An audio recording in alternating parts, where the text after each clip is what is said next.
السلام علیکم ورحمۃ اللہ وبرکاتہ۔ رسول اللہ صلی اللہ علیہ وسلم اپنا گھر چھوڑتے ہیں۔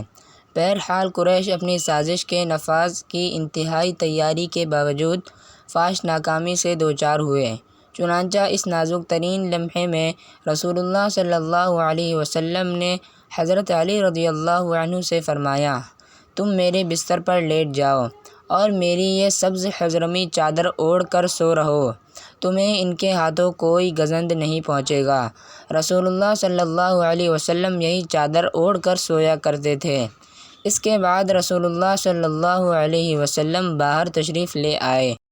مشرکین کی صفیں چیریں اور ہر ایک مٹی سنگریزوں والی مٹی لے کر ان کے سروں پر ڈالی، لیکن اللہ نے ان کی نگاہ پکڑ لی اور وہ آپ صلی اللہ علیہ وسلم کو دیکھ نہ سکے۔ اس وقت آپ صلی اللہ علیہ وسلم یہ آیت تلاوت فرما رہے تھے، ہم نے ان کے آگے رکاوٹ کھڑی کر دی اور ان کے پیچھے رکاوٹ کھڑی کر دی، پس ہم نے انہیں ڈھانک لیا ہے اور وہ دیکھ نہیں رہے ہیں۔ اس موقع پر کوئی بھی مشرک باقی نہ بچا جس کے سر پر آپ صلی اللہ علیہ وسلم نے مٹی نہ ڈالی ہو۔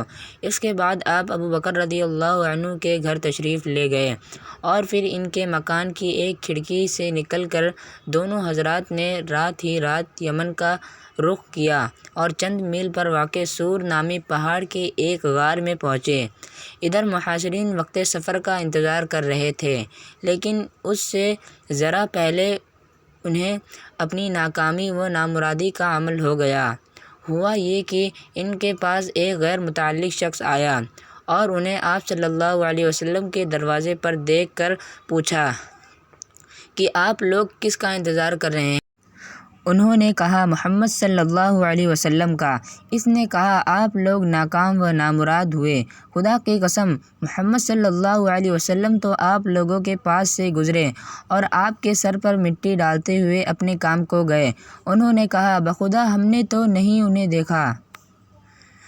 اور اس کے بعد اپنے سروں سے مٹی جھاڑتے ہوئے اٹھ پڑے، لیکن پھر دروازے سے جھانک کر دیکھا تو حضرت علی رضی اللہ عنہ نظر آئے۔ کہنے لگے، خدا کی قسم یہ تو محمد صلی اللہ علیہ وسلم سوئے پڑے ہیں، ان کے اوپر کی چادر موجود ہے۔ چنانچہ یہ لوگ صبح تک وہیں ڈٹے رہے۔ ادھر صبح ہوئی اور حضرت علی رضی اللہ عنہ بستر سے اٹھے تو مشرکین کے ہاتھوں کے طوطے اڑ گئے۔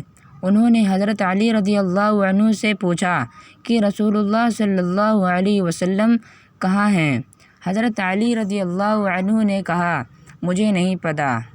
السلام علیکم ورحمۃ اللہ وبرکاتہ۔